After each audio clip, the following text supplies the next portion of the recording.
Кремлевские бульдоги сцепились под ковром, в результате чего мы увидели задержание министра экономического развития России Алексея Улюкаева. И нас с утра просто завалили вопросами. Вот вы, Фонд борьбы с коррупцией, считаете ли вы Улюкаева жуликом и не находите ли вы довольно странными обстоятельства его задержания?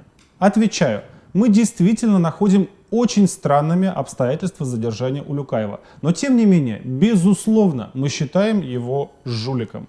Первое. Вот вам эксклюзивная информация от Фонда борьбы с коррупцией. Мы немножко занимались министром Улюкаевым и даже нашли его незарегистрированный офшор в Республике Кипр. Офшор свежий, он был зарегистрирован в 2011 году, когда Улюкаев уже был первым зампредом Центрального банка России и действует до сих пор. Оформлен он на отца Улюкаева, но у нас нет ни малейших сомнений, что это просто попытка обойти антикоррупционное законодательство. Вряд ли можно предположить, что Валентин Улюкаев, которому сильно за 80, нуждается в офшорной фирме и в ведении каких-то дел, и вообще ведет какие-то дела. Мы, к сожалению, так и не успели найти, для чего Улюкаев пользовался офшором. Мы предполагаем, что на него оформлялась зарубежная недвижимость Улюкаева. Но раз уж сейчас министра арестовали, то и расследование наше накрылось медным тазом, поэтому все документы на офшор мы публикуем, можете посмотреть по ссылке, и мы надеемся, что какие-нибудь журналисты покопаются в этом деле и что-то выяснят. В любом случае, я считаю, что когда федеральный министр и его семья крутят какие-то мутные, тайные сделки с офшорами, это характеризует их весьма определенным образом. Я в самом деле часто пребываю в такой неудовлетворенности собой и мировой гармонии, что называется. Да? Вот. Но это, наверное, никак не должно мешать решить практические задачи.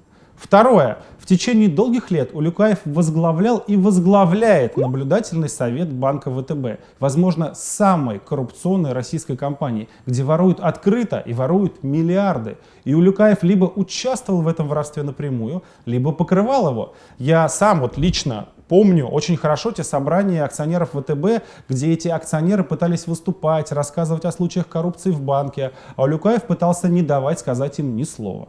Третье.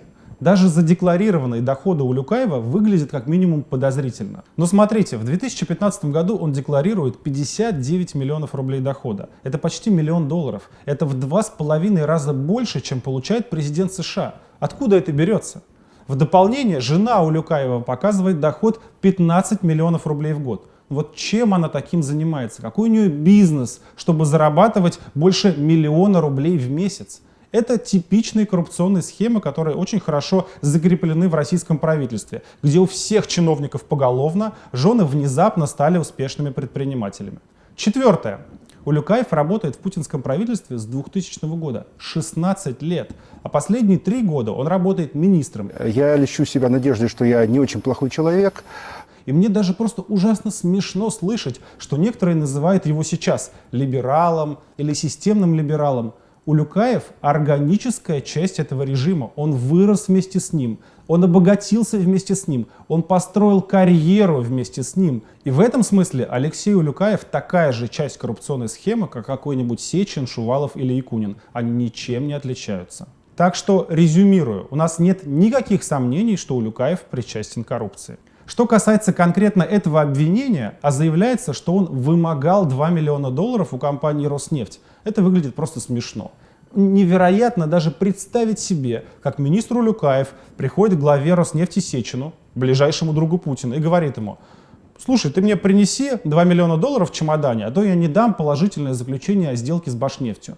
Я в такое не верю ни на секунду, и ни один нормальный человек не может в это поверить. Причем я отдельно хочу отметить, что уж глава Роснефти Сечин точно является в 100 раз большим жуликом, чем Улюкаев. И даже смешно сравнивать состояние Улюкаева с яхтами, домами Сечина. На эту тему можете посмотреть наше отдельное видео по этой ссылке. И мы все с вами отлично понимаем, что решение об этой возмутительной, вредной и коррупционной сделке, когда Роснефти разрешили приобрести компанию Башнефть, принимали лично Путин и Медведев. Это не уровень принятия решений министра Улюкаева. И это довольно широко освещалось в прессе, и мы знаем все подробности этой сделки.